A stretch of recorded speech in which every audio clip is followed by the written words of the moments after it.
It's the Happy Families podcast. It's the podcast for the time-poor parent who just wants answers now. I think the only strategies our kids are doing while they're doing their chores is how they can get out of them or get them done as fast as possible. That might be executive function as well. And now here's the stars of our show, my mum and dad. Kylie, we have a running joke that this particular episode of the podcast is the one that you like the least, but I've received feedback from the Happy Families Premium members group on Facebook that it just happens to be one of the more popular ones among our listeners. How do you feel about that? I don't know what to say to that. I don't know what to say to that. So we're going to do it. We're going to keep doing it once a month. The Doctor's Desk. The idea for those of you who are new to the podcast with the Doctor's Desk episodes is I comb through the latest research that has appeared, things to do with parenting, things to do with family, things to do with well-being, children, even school and education. And essentially, we play around with what the science is discovering, what the scientists, I should say. The science doesn't discover anything. The science is not a human. It doesn't get to do the discovering. But scientists are discovering stuff that I think is really relevant to what it is to raise families and to be informed. Now that that's established, that this is such an important podcast episode on the Happy Families agenda, every third Thursday of the month, we get to talk about the Doctor's Desk. We have 3 studies to play with today, Kylie. I don't mind which one we do first. I know that you're enthusiastic about all 3 of them. Where would you like to start? I am actually quite curious about the school-based mindfulness training. Oh, yes. And the implications that it has on our children. Mindfulness has kind of been the buzzword in well-being for maybe a decade, maybe a touch more than that now. People have been very excited about mindfulness. A few times on the podcast, I've highlighted that the research evidence isn't as strong as the mindfulness apps and the mindfulness blogs and the mindfulness gurus would tell us. Now, if mindfulness works for you, I'm not here to, what's the phrase that I'm looking for? To squash your pumpkin?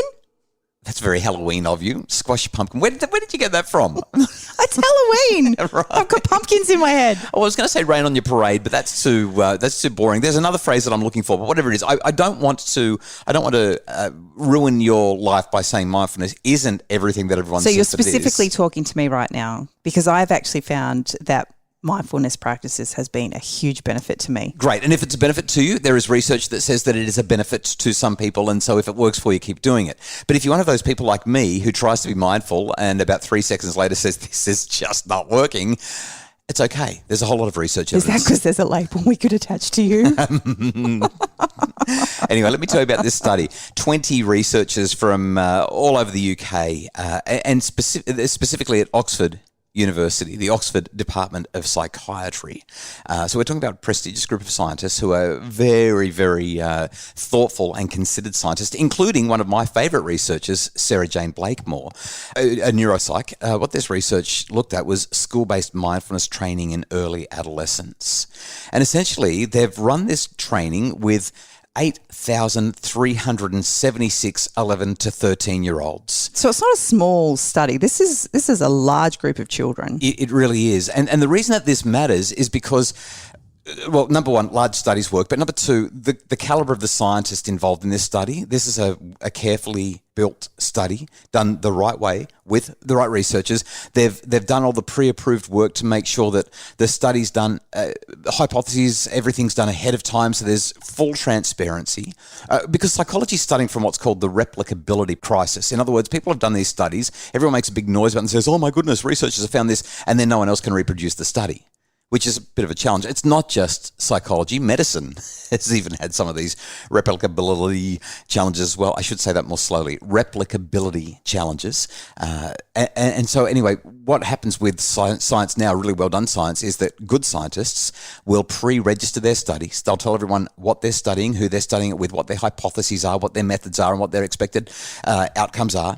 And then we get to marry up what their pre-registration details were with what came after. This is a way of improving the quality of the scientific work that's being done and reducing the likelihood of replicability challenges, but also reducing the likelihood of scientific fraud and bizarre findings that no one else can explain and no one else can reproduce. Mindfulness. What about somebody stealing your idea though? The great thing about science is it takes a long time to do. So by the time you get to the point that you're ready to pre-register, you're pretty much about to run the experiment. The rest of it's already done. It takes a long time to get all this through. So it's been done well. That's all I'm trying to say. It's been done well. But in mindfulness research, there are questions around some of the replicability issues in this research. So Sarah Jane Blakemore and a range of 19 of her colleagues from Oxford have all sat down with 8,376 students aged 11 to 13 who are participating in a randomized study looking at whether or not a school-based mindfulness training program actually helps. And they looked specifically at whether or not it helps with depression, social, emotional, behavioral functioning, and well-being. And they looked at these measures at baseline before there'd been any intervention. Then they also did a pre-intervention look. So what they're essentially doing is they're saying, okay, we're measuring it here, but now we're going to measure it again before anyone does anything. And then we're going to measure after the intervention, and then we're going to measure again a year down the track. So we're talking longitudinal research with multiple measures looking at everything that's going on here. And what they essentially found was that a school-based mindfulness training versus teaching as usual, without the mindfulness stuff, just regular teaching, resulted in worse scores on risk of depression and well-being in students at risk of mental health problems at both the post-intervention phase and the 1-year follow-up phase. Now, the good news here is that the differences were small and they were not clinically relevant, but what we do need to worry about is that sometimes when we step into an environment and we start running these interventions, we say, oh, mindfulness is good for everyone and we should just be getting everyone to be more mindful. It actually isn't. There are some people, particularly those who are at risk of having mental health challenges, who may go in exactly the opposite direction to what we want here. This finding, I think, is a really important one to highlight just how important it is that we move carefully when we're playing around with interventions, especially when we look at whole of population interventions. Rolling something out across an entire school may not be in every student's best interest. In fact, it could be deleterious for some. Since COVID, we've seen a massive increase in mental illness in society in general, and especially in our kids. And when you listen to a study like this, I wonder if part of that decrease in the findings that they had after 12 months is a result of the labelling process that goes on as we try to educate our kids on what mental health looks like and what mental illness looks like. So anyway, that's that first study. We've probably you talk so much. I need to get on to number 2 because seriously, which one do you want to do? Talk about. There's another study that talks about the fact that the more chores children get involved in, yes, it's been linked to better executive function. Great. What is executive function exactly? Okay, so executive function. Because I know that I'm really good at mopping the floor, but I don't know if that means that I have great executive function. Well, you're not a child either. So the part of your brain above your eyes, behind your forehead, is called the prefrontal cortex. That's where most of our executive function occurs. I don't think anything happens behind my eyes. No, above your eyes, not behind your eyes, behind your forehead. So the idea of an executive is that it does the planning, the regulating, the policy making, the strategizing. That's what an executive does in a business. And in your brain, the executive, the prefrontal cortex, that does all of your regulating, your organizing, thinking things through, inhibiting, planning. Those are the kinds of things that we're talking about with executive function. I think the only strategies our kids are doing while they're doing their chores is how they can get out of them or get them done as fast as possible. That might be executive function as well. But essentially, 207 Australian kids were involved in this. It was an Aussie study that was published in Occupational Therapy Australia. And these 207 families participated. Parents and guardians of 207 kids aged 5 through to 13 were asked to complete a whole lot of parent report questionnaires on the degree to which their kids engage in household chores and how well they use their brain's executive function. And the results essentially showed that engagement in what were called self-care chores, things like making themselves a meal, and family care chores like making someone else a meal or tidying up because the kitchen's a mess, significantly predicted working memory and inhibition. And that was after looking at the age, the maturity, the experience of the child, the gender of the child, and whether or not there was or was not a disability or any additional needs with the child. Also, thought this was interesting. For families with a pet, there was no significant relationship between engagement in pet care chores and executive function skills. I'm off the hook. No more dogs for me. That's it. I think we're done with pets. But this is a really interesting study. See, it's not an experimental study. It's a cross-sectional or a correlational study. And when we look at correlations, what we're saying is that this thing happens and that thing happens at the same time. So what the researchers are at pains to highlight here, Kylie, is that the kids who are doing the chores appear to have better executive functions, but we don't know if it's the chores that are helping the kids to have better executive functioning in the brain, or if it's the kids that have got better executive functioning in the brain that are more likely to do their chores. Does that make sense? So it could be that if you see your kids and they're really responsible, they're good at inhibiting, they're thoughtful, they're willing to do some work around the house, you actually load them up on chores because their executive function is on fire. It may not be that the chores are making them better with their executive functioning. I think realistically it's probably a bit of both, but I thought that was a really interesting study, and just a reminder for parents that it's okay to ask the kids to do chores, but when you do that, make sure that you provide them with the scaffolding they need. Give them the support. Sit there and let them watch you do it. Then do it with them. Then stand by and supervise while they're doing it. And then finally, when they're able to do it on their own, step away and let them do it like that. And be prepared to be told that you're the worst parent in the world. Yeah, and lots of times. And I can't, and it's too hard, and you're unfair. Yeah. Well, the last study today is that there is actually no evidence that siblings' gender affect personality. I love these research pieces. So things that look at birth order, things that look at gender and personality, all these kinds of things really delight me every time I come across them, because they essentially say, stop looking for things that aren't there. And the data again is saying, stop looking for something that's not there. When it comes to birth order, it really is not particularly predictive of anything. This idea that firstborns are this and secondborns are that and thirdborns are whatever.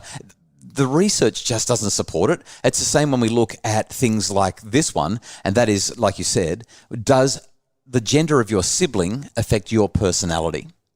So we've got 9 countries participating in this study, 12 large representative surveys with 85,887 participants. I mean, we're talking about a big study. We've got the US, the UK, the Netherlands, Germany, Switzerland, Australia, Mexico, China, and Indonesia in this study. So it's cross-cultural. It's really, really, really big.